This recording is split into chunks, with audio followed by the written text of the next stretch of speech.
Welcome, the Lord's chosen.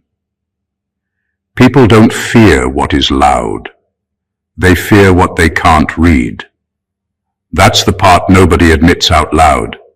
The real discomfort doesn't come from aggression, threats, or bravado.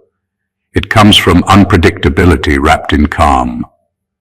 When someone can't tell whether you're observing, calculating, or simply unimpressed, their nervous system goes to work for them. Suspicion fills in the blanks. Stories get written without your consent. Here's a fact that quietly explains a lot. Studies in behavioral psychology show that the human brain is far more stressed by uncertain intent than by clear hostility. When danger is obvious, the mind adapts. When intent is unclear, the brain stays on high alert. That's why people relax around loud egos but tense up around composed individuals who don't overshare, don't rush, and don't explain themselves unnecessarily. Now add a little humor to that truth. You could be sitting there doing absolutely nothing, thinking about lunch, wondering why your phone battery drains so fast, and somehow people are convinced you're up to something. Not because you said anything strange, not because you acted suspicious, but because you didn't give them access to your internal dashboard. No emotional subtitles, no running commentary, just presence. That's where the unease starts. People are used to reading others through habits. Oversharing, nervous laughter, forced friendliness, emotional leakage. When those signals don't show up, they don't assume neutrality. They assume strategy. The calm gets misread as calculation. The restraint gets labeled as control. Suddenly, you're not just a person anymore. You're a variable. And when humans encounter a variable they can't solve, they don't stay curious for long. They get spooked. They watch closer. They project meaning where none was offered. They start treating you like someone who knows how to play the room without touching the board. That's when the whispers start, the sideways glances, the quiet respect mixed with discomfort. This isn't about intimidation. It's about presence that disrupts predictability. It's about how some people don't charm by talking, but by not needing to.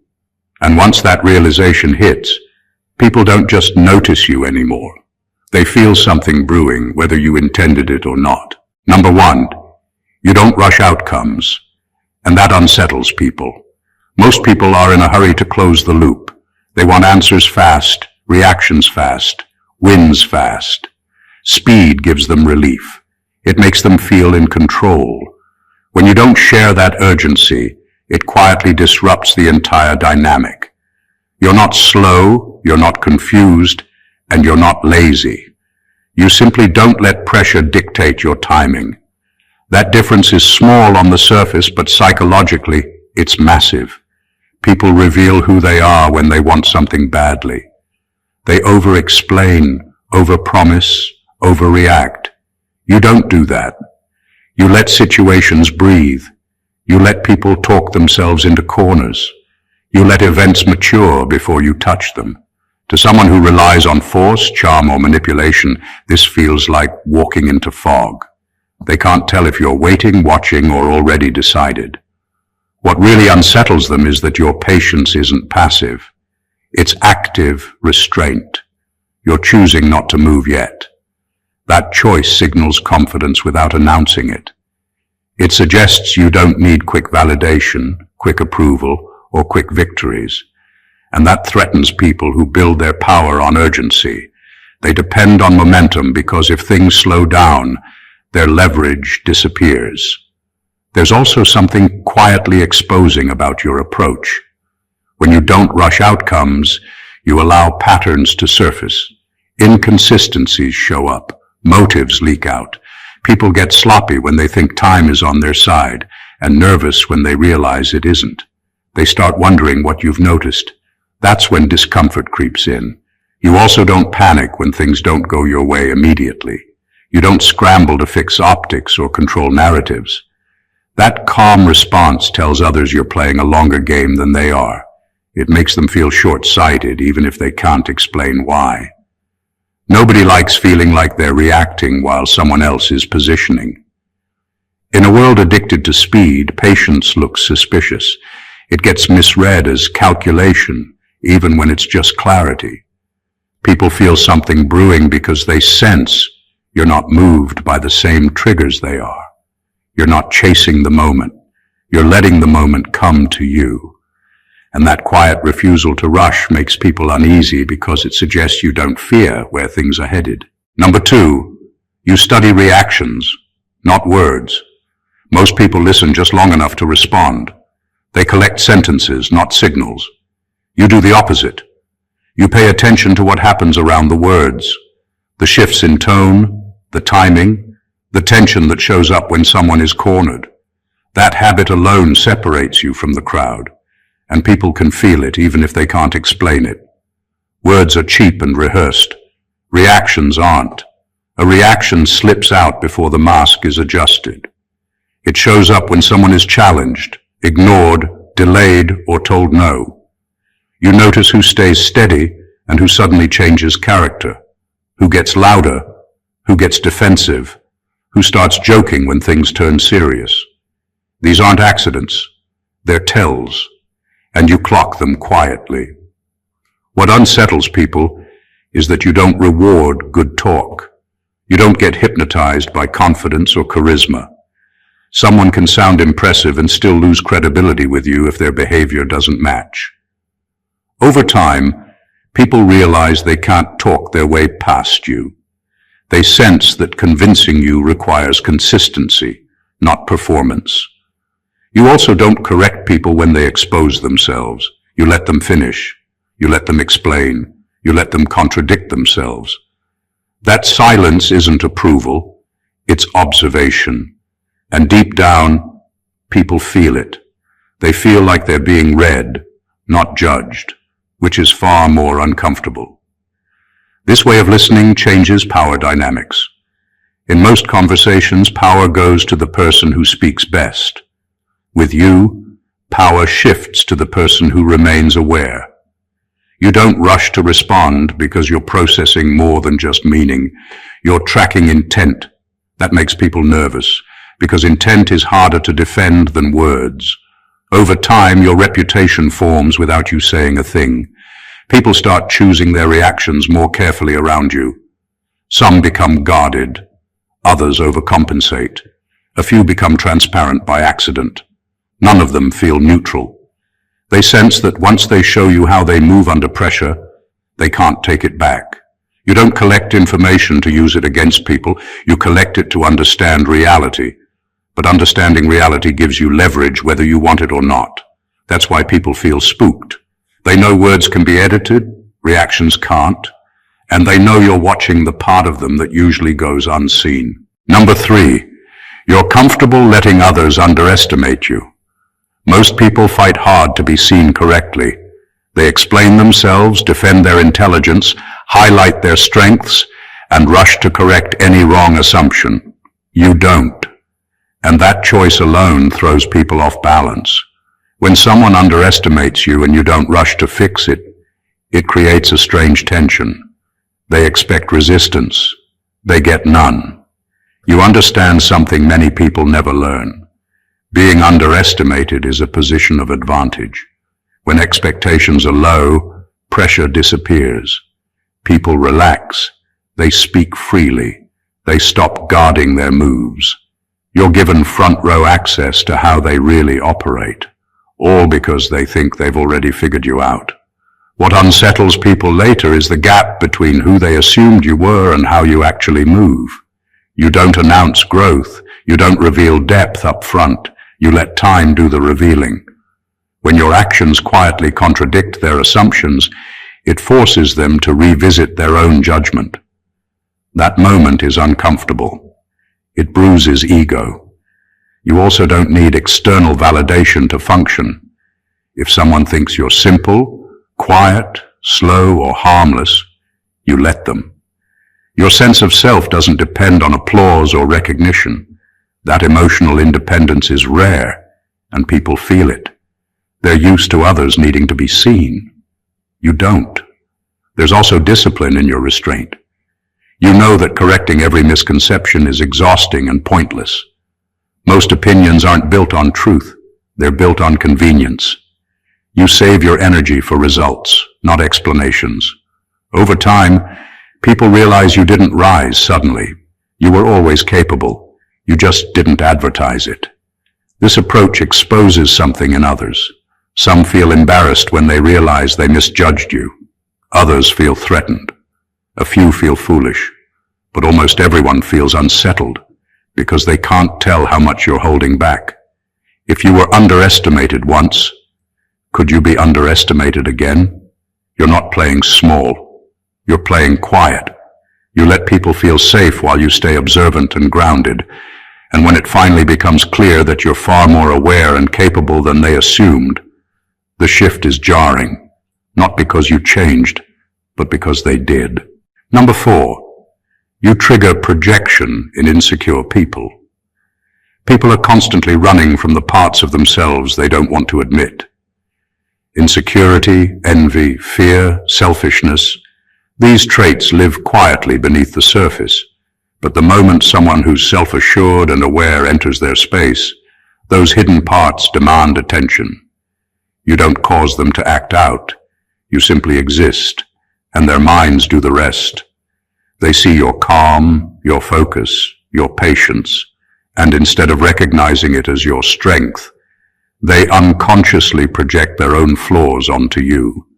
Suddenly, you're the schemer, the manipulator, the cold one, not because you are, but because their own discomfort has to find an outlet.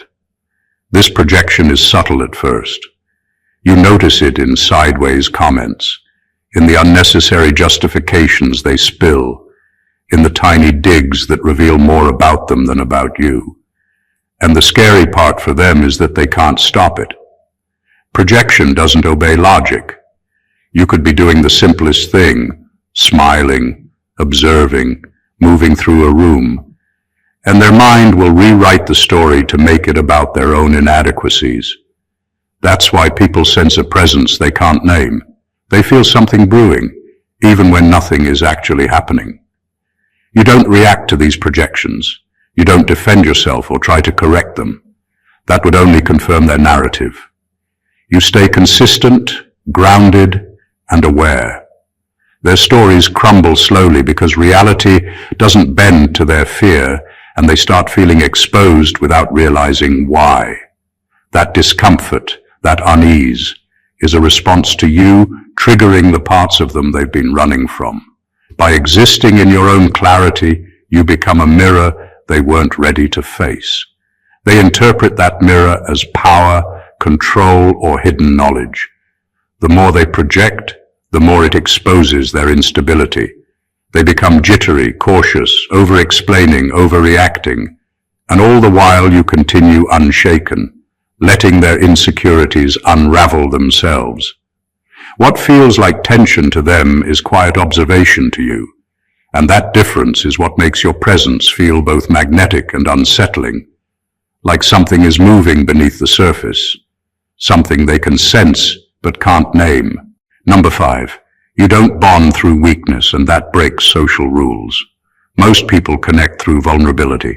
They swap stories of pain, share fears, and rely on emotional hooks to build closeness. It's the invisible currency of social life. The more you expose your fragility, the more people feel they understand you, and the more power they gain over you in subtle ways. You don't play that game. You don't trade weakness for friendship, sympathy, or acceptance. You engage with people on clarity, consistency, and action, not emotional bargains. That alone makes others uneasy, because they instinctively expect the usual rules to apply. By refusing to bond through weakness, you force people to reveal themselves in ways they weren't prepared for. They can't manipulate you through pity or shared struggle. They can't feel superior by pointing out flaws or weaknesses. They have to show up as they are, fully accountable for their actions or risk being exposed. That kind of interaction is rare, and most people aren't equipped to handle it. It feels threatening because it removes their usual safety nets. Your independence in relationships also signals that loyalty and trust aren't automatic. They're earned. You don't lean on others for validation, emotional support, or reassurance, and you don't need constant affirmation. That creates tension for people who are used to controlling connections through dependency. They realize quickly that if they want a place in your circle, they have to engage genuinely, without shortcuts. This approach quietly flips social dynamics. People notice that they can't predict your reactions based on traditional social cues. They can't use their usual tactics to win influence or favor. Your relationships become a reflection of intent and character, not strategy or manipulation. And while some people admire that quietly, many feel exposed, off balance, and unsure of how to act. By refusing to bond through weakness, you redefine interactions without saying a word. People sense a standard they can't bypass, a presence that doesn't rely on emotion to anchor itself. That subtle disruption of expectations creates intrigue, respect, and an unmistakable tension, because it reminds everyone around you that most of what passes for connection is conditional, and you refuse to participate in that pretense. Number 6, you pause before responding, even when attacked. Most people react instantly. An insult, a challenge, or even a simple disagreement triggers a rush of words, explanations, or defensiveness. It's automatic, almost primal, and it creates a predictable rhythm in social interactions. You don't follow that pattern. You pause. You let the words hang. You let the tension sit in the room without rushing to fill it. That pause isn't hesitation. It's observation, calculation, and control all rolled into one. And people notice it immediately, even if they can't explain why it feels off. That brief silence does more than just unsettle. It exposes. When someone expects an immediate reaction and doesn't get one, their own nerves start to show. They overcompensate, stumble, or escalate without realizing it. The dynamic flips. Instead of you reacting to them, they start reacting to you. It's subtle but profoundly effective. People feel a shift in power because the usual script they rely on has been disrupted. Your calm pause forces them into unfamiliar territory, and unfamiliarity is uncomfortable. Pausing before responding also signals confidence. It says that you're not driven by ego, emotion, or the need to prove yourself. You're not scrambling to win or justify your position. Instead, you're observing the bigger picture, weighing intentions, and choosing how, or even if, you want to respond. That kind of measured composure is rare, and people can sense it. It reads as authority, as patience, as someone who operates on a level beyond immediate triggers. What makes this even more unsettling is that your pause gives space for them to reveal themselves. In that silence, their frustration, impatience, or insecurity becomes visible. They can't hide it behind words or charm, and by the time you respond, if you even do, it carries weight, because it comes from control, not reaction. In a world addicted to instant responses, your deliberate pause feels like power. People feel it in their stomachs before their minds catch up.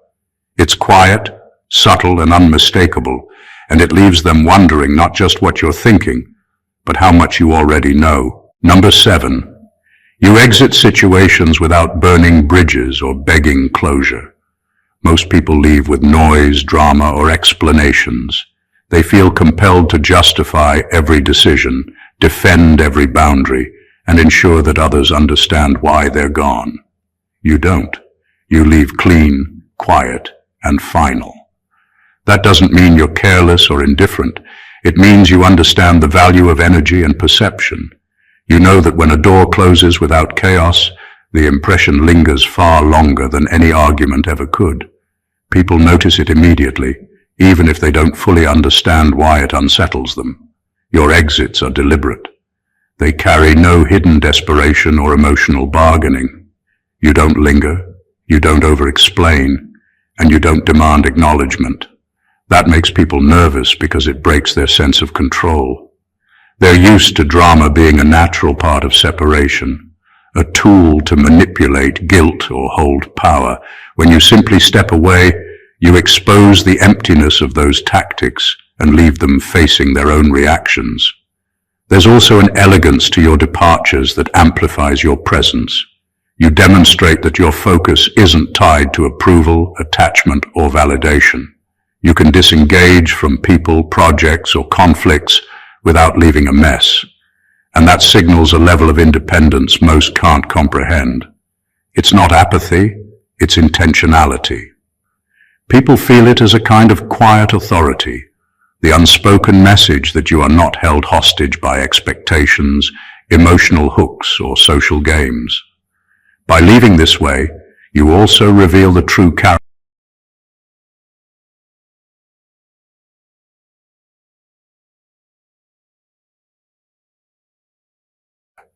Your calm, controlled exit forces reflection without you saying a word. It subtly shifts the energy of the environment, and people sense the difference instantly. In the end, walking away without burning bridges isn't just a strategy, it's a statement. It tells the world you value your peace over validation, your boundaries over approval, and your clarity over chaos. People feel this, and that quiet power lingers long after you've gone, leaving them both intrigued and uneasy, because they sense someone operating on a level of control they haven't yet reached. Number 8. You notice who changes when power shifts. Most people only pay attention to the surface, to what's said, what's shown, and the roles people play when everything is convenient. You don't. You watch how people behave when stakes rise, when control moves, when circumstances tilt in unexpected directions. That's where real character shows itself. You notice who adapts gracefully, who panics, who manipulates, and who quietly tries to reclaim advantage. These small, subtle shifts tell you more than words ever could, and people feel it even before they realize it themselves. Your awareness of these dynamics unsettles others because they assume appearances are enough. They expect their usual persona, charm, or tactics to be sufficient. But you see beyond that. You catch the hesitation in a smile, the micro-tension in a handshake, the subtle recalibration of tone. People sense that you are observing not just their actions, but the undercurrent driving them. They don't like being seen in ways they haven't authorized. What makes this more intimidating is that your observations aren't reactive. You don't call people out immediately. You store the information quietly, letting the patterns reveal themselves fully over time. That creates tension because people know they've been noticed, but they don't know how much you understand. They start second-guessing themselves, questioning their moves, and adjusting behavior in ways that feel unnatural. You've disrupted the invisible rules of social navigation without saying a word. You also don't need to assert dominance to gather insight. Power shifts naturally in any environment, but most people are blind to its true indicators. You are not blind. You track influence, decision-making, and loyalty in real time, and you notice who bends, who breaks, and who stands firm. That awareness gives you a kind of quiet leverage. By recognizing these subtle changes in behavior, you operate on a level others can't see. People feel exposed, uneasy, and cautious around you, because they realize too late that they've revealed more than they intended. Your presence becomes a lens through which true character is magnified, and that makes you both compelling and quietly intimidating, even without a word spoken. Number 9, you don't explain your growth to people who benefit from your old self. Most people feel obligated to justify their changes, to make sure others understand why they've evolved. You don't. You know that growth isn't a performance, and it certainly isn't a gift to those who thrived when you were smaller, quieter, or less capable. You move forward without announcements, without explanations, and without concern for how your evolution disrupts someone else's comfort zone. That deliberate silence unsettles people because they realize too late that you've outgrown the narrative they had about you. People who benefited from your old self, whether it was your patience, compliance, or restraint, feel threatened because they can no longer predict or manipulate your behavior. They thought they understood the rules, the limits, and the roles you played. Your growth breaks that framework. You act from a place of strength and clarity they weren't ready to witness. Their unease grows because your evolution highlights their own stagnation, their reliance on your previous version, and the illusions they built around you. You also refuse to prove your worth through explanations. You don't need validation for what you've accomplished internally or externally. That independence is rare, and it unnerves people who measure relationships through control, expectation, or familiarity. They start to feel that something is brewing, an energy or awareness they can't touch or define, because you've become someone who operates beyond their scripts. Your silence about growth amplifies its impact. Every action, every success, every decision demonstrates the change more powerfully than any words could. People notice the discrepancy between the person they knew and the person you've become, and it forces them to reassess not just you, but themselves. That subtle disruption of expectation creates tension, fascination, and even fear, because your presence now carries proof of what they assumed they could contain or influence, and it reminds them that control was always temporary. By refusing to explain your evolution, you claim space others assumed they owned. They sense a force in you they cannot decode, and that's why your growth doesn't just happen. It resonates, unsettles, and commands silent recognition. Number 10. You're selective with empathy, not endlessly generous. Most people believe empathy means giving endlessly, feeling for everyone, and absorbing the emotional weight of others without boundaries. You don't. You feel, you understand, and you gauge. But you don't indiscriminately hand over your attention or energy. You recognize that empathy is a tool, not a currency to be spent recklessly. That selectivity unsettles people because they can't predict whether they'll get your understanding or your indifference. You decide who deserves access to your emotional space, and that control creates subtle tension. When someone expects sympathy or excuses, they quickly realize you don't hand them out automatically. You assess, you weigh, and you act accordingly. That makes people uneasy because most are used to triggering reactions through guilt, storytelling, or emotional manipulation. With you, that doesn't work. You see through narratives. You respond with clarity, not automatic compassion, which exposes motives that others assume are hidden. Being selective with empathy also signals strength and self-awareness. People sense that your understanding comes from observation, not performance. You're not empathetic to inflate your image or win favor. You're empathetic to see clearly, to understand dynamics, and to act in alignment with reality. That kind of emotional intelligence is rare, and it makes people both curious and cautious. They start second-guessing whether they've revealed too much, whether they've misjudged you, or whether their usual tactics will backfire. At the same time, this approach teaches subtle boundaries without words. People learn quickly that they can't rely on you for unlimited tolerance, justification, or validation.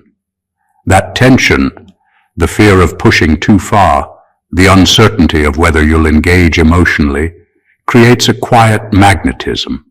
They notice your presence, and they feel a mixture of intrigue and unease, because they realize that empathy, which most take for granted, is something you wield deliberately. By being selective, you elevate the value of your attention and the weight of your responses. People sense that interacting with you requires honesty, effort, and respect. That quiet authority, rooted in emotional discernment, is what makes your presence felt and feared without a single showy gesture. Number 11. You can sit in uncertainty without needing reassurance. Most people are terrified of the unknown. They rush to fill gaps, seek validation, and demand answers, because ambiguity triggers discomfort and fear. You don't operate that way. You can exist in uncertainty without flinching, without panicking, and without scrambling for approval. That calm presence in a world obsessed with certainty unsettles people because it exposes their reliance on constant control and reassurance. Sitting in uncertainty doesn't mean you're indecisive.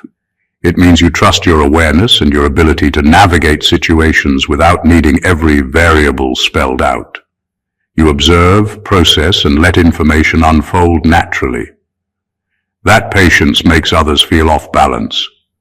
They expect reactions, explanations, and predictable moves. When you don't deliver them, they start projecting meaning where none exists. Your composure becomes a silent challenge. They feel something brewing, even if nothing has happened yet. People notice when you're unaffected by chaos that would rattle anyone else. They sense that you are not driven by the need to fix, control, or predict outcomes. That makes them wary because they are used to reading others through stress, urgency, or emotional response. You remove that cue.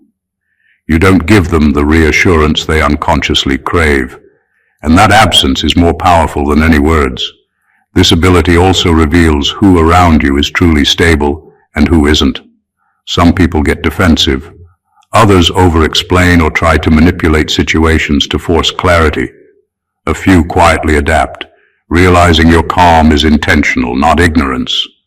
That dynamic alone shifts the energy of any room or relationship. People sense that uncertainty, which normally terrifies them, has no grip on you. By being comfortable in ambiguity, you create a presence that is both magnetic and disorienting. Your calm signals confidence, control, and foresight. People feel it instinctively. They can't rush you, predict you, or unsettle you with their usual tactics. And that silent mastery of uncertainty makes others both respect you and fear misreading you, because they know you operate on a level of patience and perception they haven't yet reached. Number 12. You don't flinch when people reveal their worst sides. Most people recoil when confronted with cruelty, envy, betrayal, or anger. They respond with defensiveness, panic, or judgment, because the worst of human behavior is uncomfortable and destabilizing. You don't. You remain steady, composed, and aware. That calm in the face of chaos unsettles others because they're used to everyone reacting to their darkest impulses. Your lack of reaction forces them to confront their behavior without the usual social feedback loop, and that makes them nervous. When people act out, they expect responses that validate or challenge them. A shocked look, a defensive word, or even visible discomfort signals that their behavior has impact. You remove that signal. By not flinching, you deny them the control they seek through provocation. They start to wonder if you've already seen through them, if you're silently cataloging their actions, or if their attempts to intimidate or manipulate are entirely ineffective. That uncertainty is deeply unsettling. Your steadiness also gives you insight. When people reveal their worst, it tells you more than any polished facade ever could. Lies, insecurities, and hidden agendas surface naturally. You notice patterns, vulnerabilities, and motivations, all while maintaining the appearance of neutrality. That quiet observation amplifies the tension because they realize, consciously or not, that they are exposing themselves in front of someone fully aware. This approach shifts social power without words. Most people operate on reaction. They assume influence comes from visible responses. You show them that real power can exist in presence alone. By remaining unshaken, you make others question not only their actions, but also their assumptions about you. They feel watched, assessed, and understood on a level deeper than surface interaction. Not flinching doesn't make you cold. It makes you formidable. People sense it instinctively. Your calm amidst negativity signals mastery over emotion, awareness of human nature, and the ability to handle what most cannot. That makes your presence magnetic, commanding, and quietly intimidating, because it exposes a truth they can't escape. Their worst selves have no effect on you, and they know it. Number 13. You don't need to dominate conversations to lead them. Most people believe that influence is loud, fast, and visible. They think dominating a conversation, talking the most, interrupting, or pushing their agenda is the way to lead. You don't operate that way. Your power isn't in volume or force, it's in presence, timing, and awareness. When you enter a room or a discussion, people naturally orient toward you, not because you demand it, but because your focus and composure create an invisible gravity that guides attention.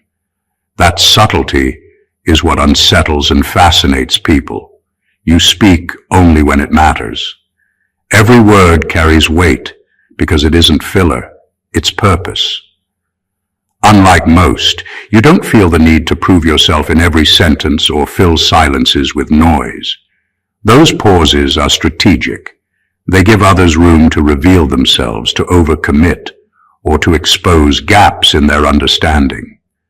And when you do speak, people listen, not just because of what you say, but because they sense that your insight comes from observation, not ego. What makes this even more impactful is the contrast with common behavior. Most people try to lead through control, assertion, or attention-seeking, which signals insecurity beneath the surface. You lead without relying on those crutches. Your calm assessment, your selective engagement, and your quiet confidence demonstrate that influence isn't about who talks most. It's about who understands most. That dynamic creates tension for those around you because they can't predict how or when you'll act, and that unpredictability forces them to pay attention. By not dominating conversations, you also empower yourself to see the bigger picture. You notice subtleties others miss, the shifts in tone, the micro-expressions, the unspoken agendas. That awareness positions you in control of the room without overt effort. People feel it instinctively. They sense that something in you isn't ordinary, that you operate on a level beyond what can be measured by words alone. Your leadership becomes magnetic precisely because it's subtle. It's the quiet force in the room that directs attention, shapes outcomes, and commands respect, all without a single unnecessary word. That is the power of influence people can feel before they even understand it. Number 14. You move as if consequences don't scare you, but recklessness does. Most people think courage means ignoring danger or acting without fear. They mistake impulsiveness for boldness, and they rush into situations hoping to prove themselves. You don't operate that way. You move with awareness, purpose, and control. You're not fearless. You simply don't let the fear of consequences dictate your choices. That distinction is subtle but powerful, and people can feel it immediately. It unsettles them because they expect hesitation, doubt, or panic in situations that carry risk. When they don't see it, they instinctively sense that you operate on a level beyond ordinary caution. Your decisions are calculated, deliberate, and aligned with long-term vision. You weigh outcomes, anticipate responses, and understand the ripple effects of every action. That awareness creates a quiet tension around you, because people instinctively notice that you're not acting blindly or on ego. They realize that what seems effortless and confident is actually the result of precise internal control. They can't predict your moves because your strategy isn't visible, and that unpredictability makes them uneasy. Recklessness, on the other hand, is your true limit. You respect it, because impulsivity, ego-driven actions, or carelessness create chaos that even the sharpest mind struggles to manage. People notice that you avoid unnecessary risk, not out of fear, but out of understanding. That selective caution heightens your presence. It signals that you're not to be manipulated, rushed, or tested, because you act only when the timing and conditions align with your advantage. This combination of fearlessness toward consequences and respect for recklessness makes you magnetic and disorienting. People can't read you like others, and that discomfort draws attention. They sense someone who operates with mastery, foresight, and a quiet, unshakable control over both themselves and their environment. You don't need to assert dominance through words or actions. Your composure does it for you. That invisible command of presence, where risk is managed and fear is mastered, is what makes people feel something brewing around you. They know there's power in your restraint, and they can't tell where it begins or ends. Everything we've explored isn't about arrogance, showmanship, or intimidation. It's about presence, awareness, and mastery. Qualities that shift the energy in any room without a single loud word. When you don't rush, when you observe reactions, when you move deliberately and control your emotional space, people notice it on a level deeper than conscious thought.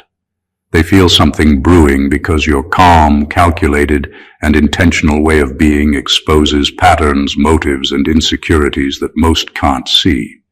You don't need to prove yourself, explain your growth, or overextend your empathy. That quiet command, rooted in patience, discernment, and subtle influence, creates a magnetic tension that draws attention, respect, and sometimes fear. This isn't about being mysterious for the sake of mystery. It's about understanding human nature, playing the long game, and letting your presence do the work that words, drama, or forced charm never could. The truth is, people are spooked not by what you say, but by what they sense. Control, clarity, and awareness that they themselves lack. And when you master that, when you exist in a way that disrupts assumptions without ever announcing it, you don't just leave an impression, you change the way people perceive and interact with the world around you. So take these insights, integrate them, and notice the shift. The quiet mastery, the deliberate patience, and the subtle authority you carry will speak louder than anything else. Your presence alone will become the catalyst for attention, intrigue, and silent respect. If this video gave you value, make sure to hit that subscribe button. Leave a comment sharing your thoughts. Like the video to show support, and share it with anyone who needs to understand the power of presence. Stay sharp, stay aware, and keep mastering your space. Stay blessed always.